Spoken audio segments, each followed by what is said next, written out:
Vijayawada university మంచి భవిష్యత్తు కోసం తెలుగు విద్యార్థులు ఇష్టపడే యూనివర్సిటీ. కాల్ 9059052378 9059052379.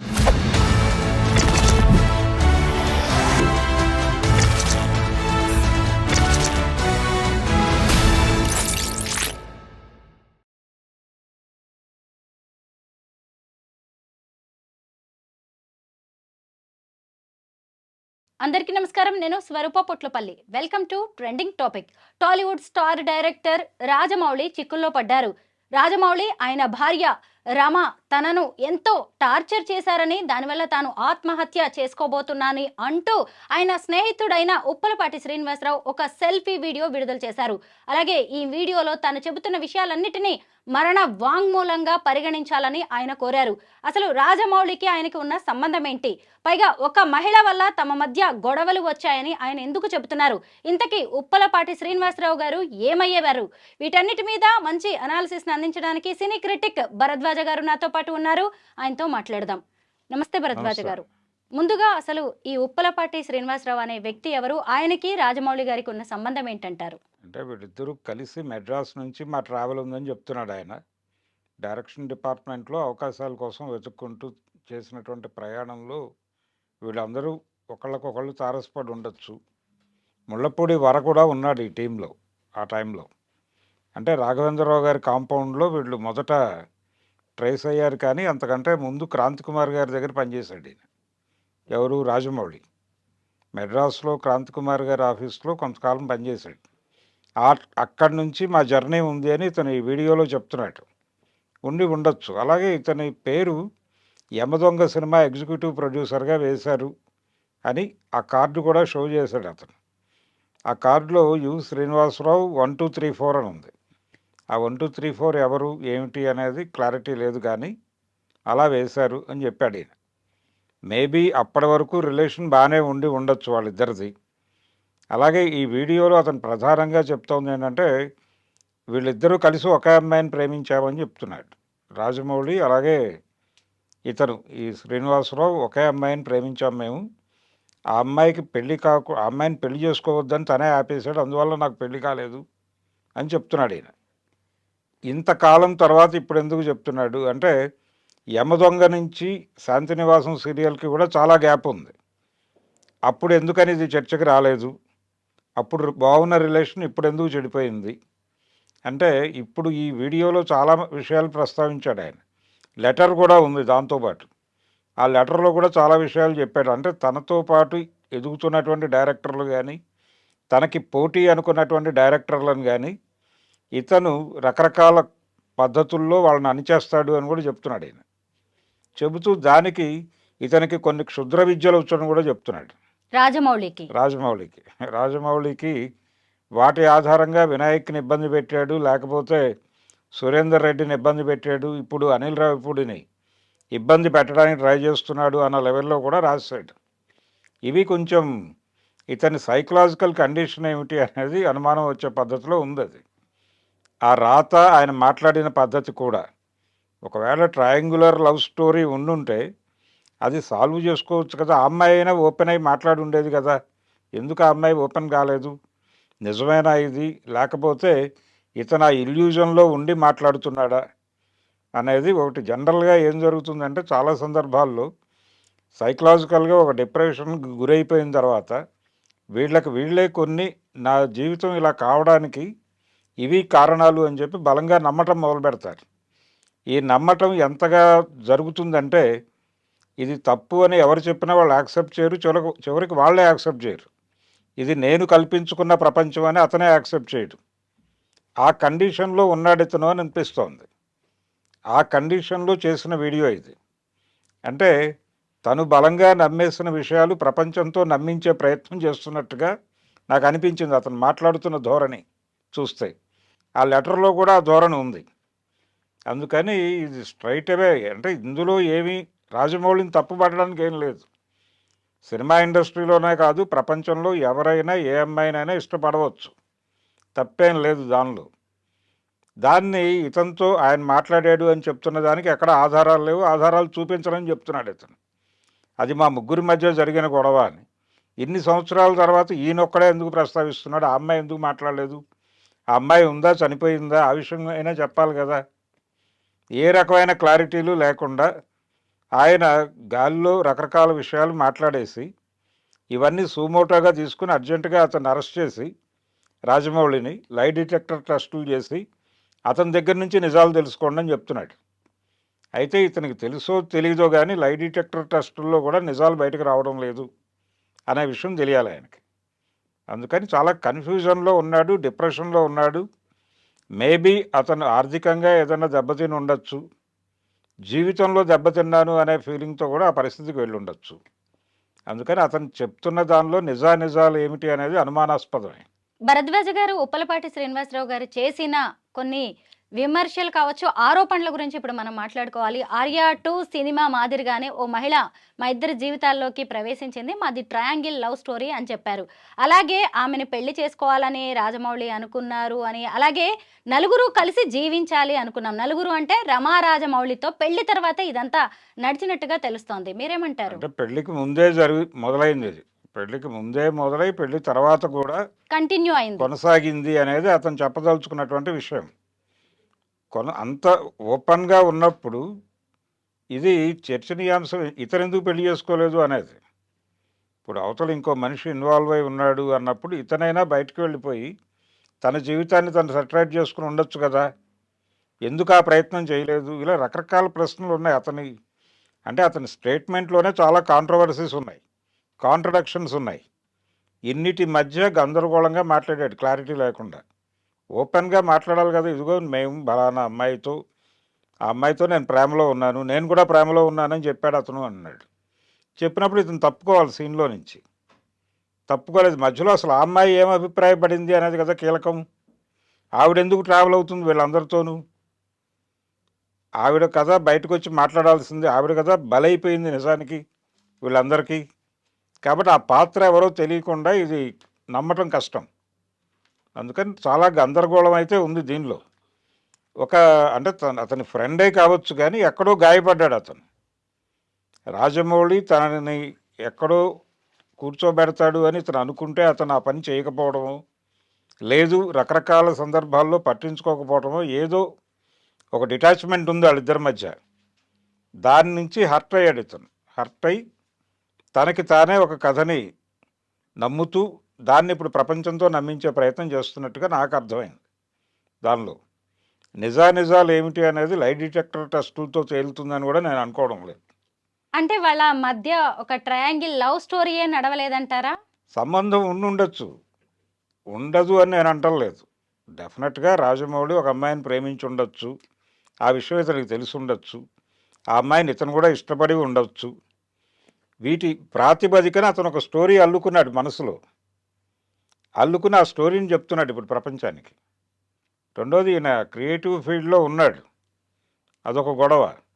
అందుకని ఇవన్నీ కలగలిసి గందరగోళంగా మాట్లాడుతున్నాడు ఆయన. మాట్లాడుతూ దేనికి ఆధారాలు చూపించను అంటున్నాడు. ఈ ఆధారాలు చూపించను, లై డిటెక్టర్ టెస్ట్ చేసుకోండి మీరు కావాలంటే. నేను అతన్ని ఏదో చేయటం కోసం చేయటం లేదు, ఇదంతా నా ఉద్దేశం కాదు. అతను ఇప్పటికీ నన్ను టార్చర్ పెడుతున్నాడు, ఇవన్నీ బయటకు చెప్తానేమో అని. ఈ బయటకు చెప్తాడేమో అని టార్చర్ పెట్టడం ఏమిటి? టార్చర్ పెడితే చెప్తారు కదా. టార్చర్ పెట్టకపోతే చెప్పరు, కానీ టార్చర్ పెడితే చెప్తారు కదా. ఆ మాత్రం జ్ఞానం లేదా అతనికి, రాజమౌళికి? చెప్పకూడదు అని టార్చర్ పెట్టే తలుచుకుంటే చంపేస్తారు, ఒక పద్ధతి. అతను చంపలేదు. పైగా ఇతన్ని ఎగ్జిక్యూటివ్ ప్రొడ్యూసర్గా తన బ్యానర్ సినిమాలో పెట్టాడు. కాబట్టి ఇతని దగ్గరే గందరగోళం ఉంది. చాలా చాలా సందర్భాలలో చాలా సంఘటనల్లో హర్ట్ అవుతూ ఉంటారు. ఇది రిపీటెడ్గా జరుగుతుంది ఒకే పర్సన్ నుంచి. ఈ సంఘటనలన్నీ వాళ్ళ మనసుల్లో పోగుపడి వీటన్నిటి ఆధారంతో ఒక కథ తయారు చేసుకుని ఆ కథని వాళ్ళు నమ్ముతూ పక్క వాళ్ళని కూడా నమ్మించే ప్రయత్నం చేస్తారు. అలాంటి గందరగోళం ఏదన్నా ఉందో అతనిలో అని నా డౌటు. ముందు అతన్ని తీసుకెళ్ళి ఒక సైకియాట్రిస్ట్ దగ్గర కూర్చోబెట్టాల్సిన అగత్యము అవసరము అయితే ఉంది. ఇన్నేళ్ల తర్వాత ఈ మహిళా ప్రస్తావన పర్టికులర్గా ఇప్పుడే ఎందుకు తీసుకొస్తున్నారు? దీని వెనక ఇంకేదైనా కారణం ఉందంటారా? ఇప్పుడు ఆయనకేదో ప్రయోజనం ఉంటుంది. ప్రయోజనం లేకుండా ఈ వీడియో బయటకు వచ్చిందని నేనైతే అనుకోవడం లేదు. ఆయన షూట్ చేసుకున్నాడు selfie video. Selfie video, letter ఇలాంటివి ఈ మధ్యకాలంలో కొంచెం చాలామంది చేస్తున్నారు. అది కూడా సైకలాజికల్ రీజన్స్ అయి. ఈ మధ్య ఒక జర్నలిస్ట్ వైఫ్ కూడా అలా వీడియో చేసి, అంటే అది సాల్వ్ అయిపోయే ప్రాబ్లమే, సాల్వ్ చేసుకునే ప్రాబ్లం కూడా. కానీ ఆవిడేదో డిప్రెషన్లోకి వెళ్ళిపోయి స్పాట్లో డెసిషన్ తీసేసుకుని అలా వెళ్ళిపోయారు. బెంగళూరు టెకీ అతుల్ సుభాష్ కూడా ఇలాగే సెల్ఫీ అవును. వీడియో రిలీజ్ ఈ చేశారు. సెల్ఫీ వీడియో, లెటర్లు అనేది రకరకాలుగా చూస్తున్నాం మనం. అంటే తాత్కాలికంగా వాళ్ళు ఒక నిర్ణయానికి వచ్చేసి అవతల ఎవరో ఒకళ్ళని, అంటే తన చావుకి సంజాయిషి చెప్పుకోవడానికి ఇంకెవరినో లాగటం అనేది ఒక ప్రోగ్రామ్గా జరుగుతోంది. కొన్ని విషయాల్లో నిజంగానే అవతల వాళ్ళు సఫర్ చేస్తారు. ఇప్పుడు ఈవిడ విషయంలో నిజంగానే సఫర్ చేశారు అవతల వాళ్ళు.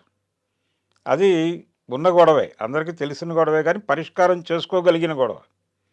కానీ పరిష్కారం చేసుకోవడం కన్నా కూడా హర్ట్ అయి చేసినటువంటి పని అది. ఇది ఆ కేసు కాదు, ఇతనిది. ఇతను ఈ వీడియో చేయటము, దీని ద్వారా తను ఎవరినైతే శత్రువుగా భావిస్తున్నాడో వాళ్ళని బలంగా ఇన్వాల్వ్ చేయాలి, వాళ్ళ కెరియర్ని డిస్టర్బ్ చేయాలి అనేటువంటి ఆలోచన కూడా ఉంది ఇతనికి. ఇవన్నీ పెట్టుకుని మనసులో అవన్నీ వెళ్ళగక్కాడు అంతే. భరద్వాజ గారు, మనము ఈ ముక్కోణపు ప్రేమ కథను పక్కన పెడితే శ్రీనివాసరావు చేసిన ఇంకొన్ని ఆరోపణల గురించి మాట్లాడుకోవాలి. ముఖ్యంగా రాజమౌళికి క్షుద్ర విద్యలు వచ్చు. ఇదేమీ చిన్న విషయం కాదు. అంత పెద్ద డైరెక్టర్ జక్కన్నగా పేరు తెచ్చుకుని ఆయన క్షుద్ర విద్యలు చేసి పైగా తనకి పోటీగా ఉన్న డైరెక్టర్స్ని ఆయన లొంగ తీసుకుంటాడు, వాళ్ళని కుంగదీస్తాడు అనే విమర్శలు చేయడం, ఇలాంటివి సెల్ఫీ వీడియోలు చెప్పడం అనేది చిన్న విషయం కాదు. ఎందుకంటే అది ఆయన క్యారెక్టర్ని కూడా చూపిస్తుంది, రాజమౌళి క్యారెక్టర్ని. ఇదేమైనా రాజమౌళి గారి మీద ఎఫెక్ట్ చూపించే ఛాన్స్ ఉందంటారా? ఇవే ఉండదండి. అందరికీ తెలుసు ఇందులో లాజిక్ ఏమిటి, ఇందులో ఏం మాట్లాడుతున్నాడు అతను, లాజికల్గా ఉన్నాడా, గందరగోళంగా ఉన్నాడా అనేది అర్థమయ్యే పద్ధతిలోనే ఉంది. అతను రాత మాట రెండూ కూడా. ఆ లెటరు గందరగోళంగానే ఉంది, ఇది గందరగోళంగానే ఉంది. అయితే దీనిలో కొన్ని వాస్తవాలు ఉండొచ్చు, కానీ ఆ వాస్తవాలు అభ్యంతరకరమైనవి అయితే కాదు.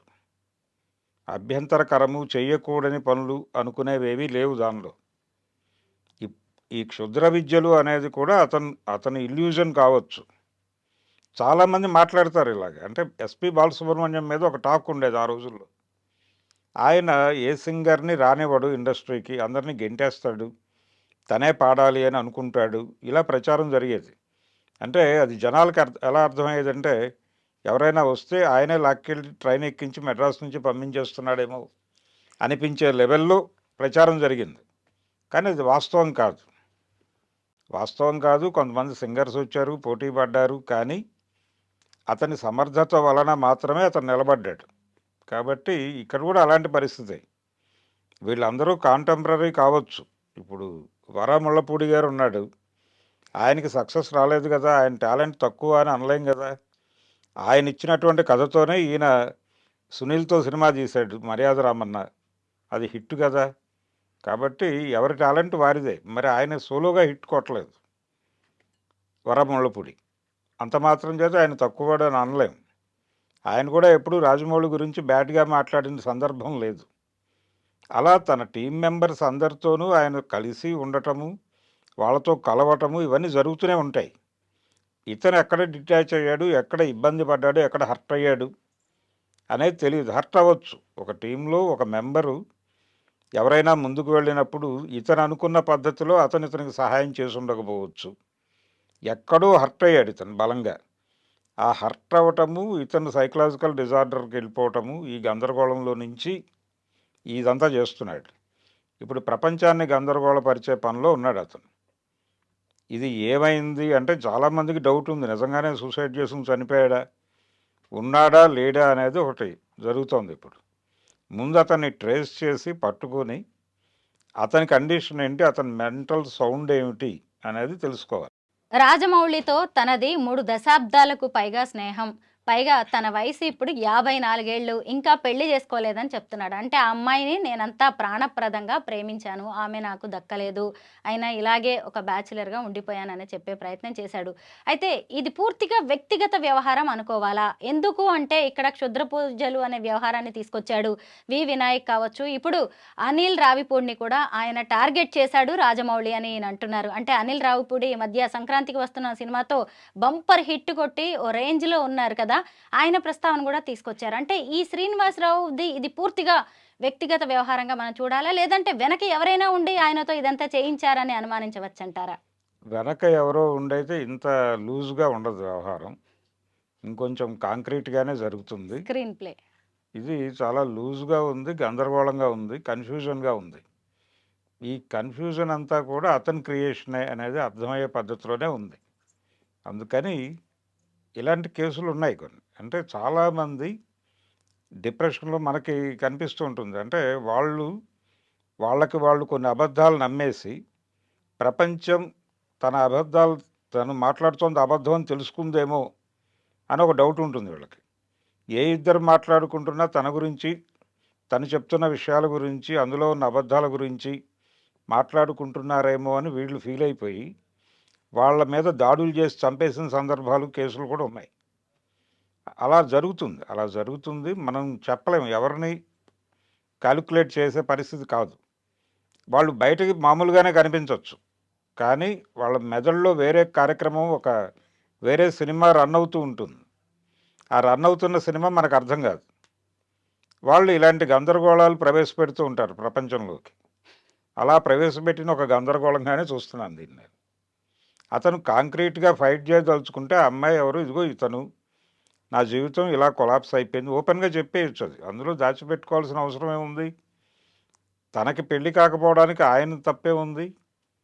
ఆ రిలేషన్‌లో ఉన్నాను నేను, అతను దాచినట్టుగా ఎక్కడా లేదు. అంటే తను ఆ అమ్మాయిని ప్రేమిస్తూ ఉండగా అతను దొంగచాటుగా వచ్చాడు అని లేదక్కడ. ఓపెన్‌గానే ఉంది విషయం అంతా. అతను మాట్లాడిన దానిలోనే. అతను ప్రేమించాడు ఆ అమ్మాయిని, నేను ప్రేమించాను అని చెప్పాడు. ఈ 2 ప్రేమలని ఆ అమ్మాయి ఎలా చూసింది అనేది ఆవిడ యాంగిల్‌లో చూడాలి. అక్కడ చెప్పడానికి ఆవిడ లేదు. ఆ పాత్ర ఎవరో తెలీదు ప్రపంచానికి. అది నిజంగా ఉన్న పాత్ర, ఈయన కల్పించిన పాత్రో కూడా తెలీదు.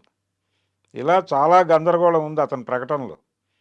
అంటే ఒక మనిషి ఒక యూనిట్, దానికి కూడా ఒక ఎక్స్‌పీరియన్స్ ఉంటుంది, ఒక ఆలోచన ఉంటుంది. కాబట్టి వాళ్ళు ఎక్స్‌ప్రెస్ చేస్తారు విషయాల్ని. కాబట్టి ఇందులో 3 క్యారెక్టర్లు చెప్పాడాయన, ఒకటే ఎక్స్‌ప్రెషన్ ఉంది.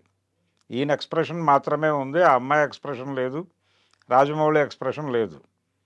ఇవి లేకుండా ఆయన మాట్లాడాడు. కాబట్టి దాన్ని ఏ మేరకు నమ్మాలో ఆ మేరకే నమ్మాలి. అంతకు మించి దానికి వాల్యూ ఇవ్వాల్సినటువంటి అవసరం ఉందని నేనైతే అనుకోవడం లేదు. తన సెల్ఫీ వీడియోలో, సూసైడ్ నోట్లో ఈ శ్రీనివాసరావు అనే వ్యక్తి రామాయణ మహాభారతాల ప్రస్తావన తీసుకొచ్చారు. ఆడవాళ్ల వల్ల యుద్ధాలు జరిగాయని కూడా మనం చూసాం, నా జీవితంలో కూడా అదే జరిగింది అని చెప్పి ఇద్దరు మహిళల్ని ప్రస్తావించారు. ఒకటి ఆయన ప్రేమించిన మహిళ కావచ్చు, ఇంకొకటి రమా రాజమౌళి. ఇందులో రమా రాజమౌళి పాత్ర ఏంటంటారు?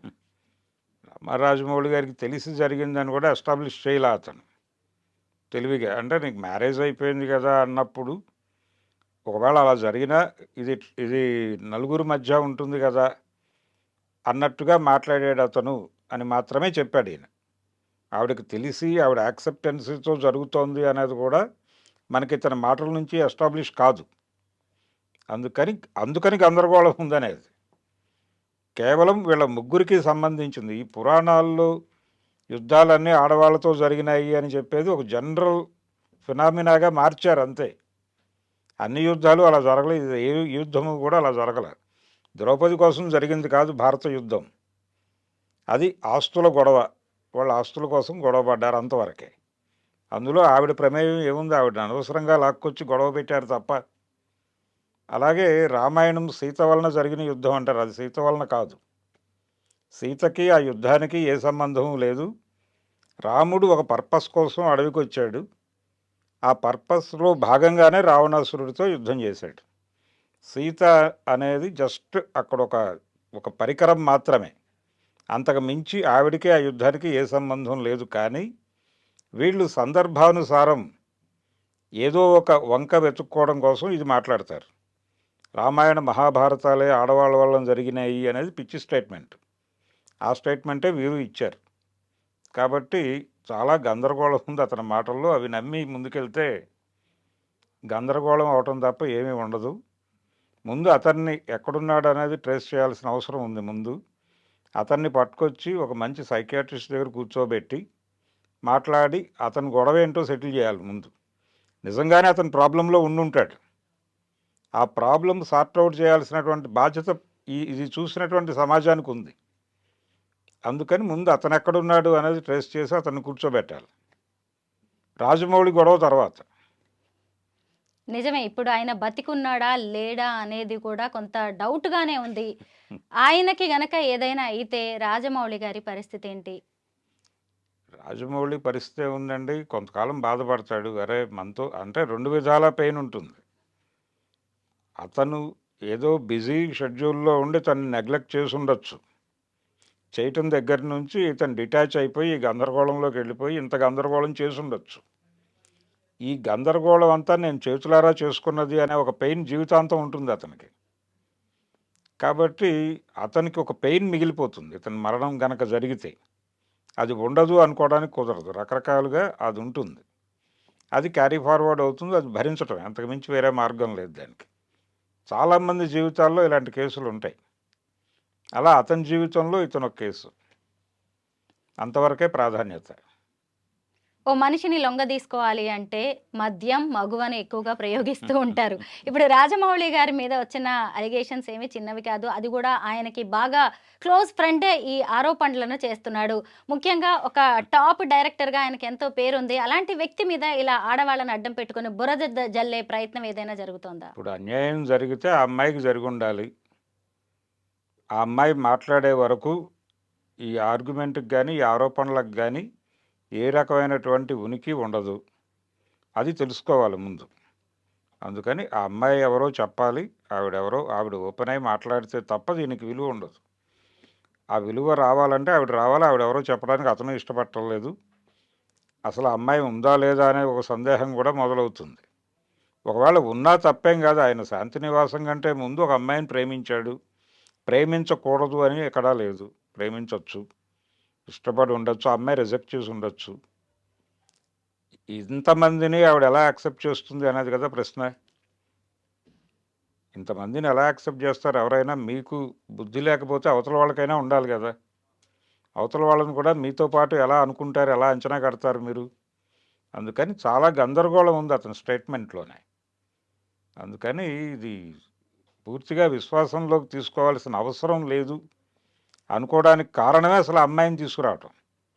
అంటే మీరన్నట్టుగా ఒక అమ్మాయిని కనుక ఒక లేడీ క్యారెక్టర్ని ఇన్వాల్వ్ చేస్తే దీనికి ఒక విలువ వస్తుందనే భ్రమకు గురై ఉండొచ్చు అతను. అందువలన కూడా అమ్మాయిని తీసుకొచ్చి ఉండొచ్చు. అమ్మాయి ఉన్నంత మాత్రాన అదేదో పెద్ద గందరగోళం. దాన్ని మనం వెంటనే వీళ్ళిద్దరి మధ్య ఏదో అక్రమ సంబంధం ఉంది, ఆయనకేదో వివాహేతర సంబంధం ఉంది అని చెప్పేసి ఒక స్టోరీ బిల్డ్ చేసేస్తారు. దాంతో అతని క్యారెక్టర్ అసాసిన్ అయిపోతుంది. అతని కెరియర్ నాశనం అయిపోతుంది. మహేష్ బాబు అతనితో సినిమా చేయకుండా పారిపోయి వచ్చేస్తాడు. ఇలాంటి భ్రమలన్నీ కూడా కని ఉండొచ్చు అతను. అట్లా ఒక అమ్మాయిని పట్టుకొచ్చే అవకాశం కూడా ఉంది. అంటే మనం మన జీవితంలో విలువలన్నీ ఆడవాళ్ళకి కట్టబెట్టడం వలన వచ్చిన దరిద్రం ఇది. అందుకని ఏది జరిగినా ఒక అమ్మాయితో లింక్ పెట్టేస్తే వీడు చచ్చిపోతాడు. ఒక క్యారెక్టర్ని అసాసిన్ చేయాలంటే ఇది అద్భుతమైనటువంటి అవకాశం అనుకోవడం వలన వచ్చిన ప్రమాదం ఇది. మొత్తం మీద ఇప్పుడు ఉప్పలపాటి శ్రీనివాసరావు గారు చేసిన ఆరోపణల్లో నిజమెంత అనే దానికంటే ఇప్పుడు ఆయన ఏమయ్యారు, ఎక్కడ ఉన్నారు, సేఫ్గానే ఉన్నారా అనేదే అసలు ప్రశ్న. ఆయన ఎక్కడున్నా కానీ బాగుండాలి, ప్రాణాలతో ఉండాలని కోరుకోవాలి. ఆయనని తీసుకొచ్చేసి వాళ్ళిద్దరి మధ్య ఉన్న అభిప్రాయ భేదాలు కావచ్చు, పొరపచాలని మొత్తం తొలగించుకోవాల్సిన బాధ్యత అయితే రాజమౌళి గారి మీద ఉంది. Thank you so much Bharadwaj గారు. థ్యాంక్ యూ అండి.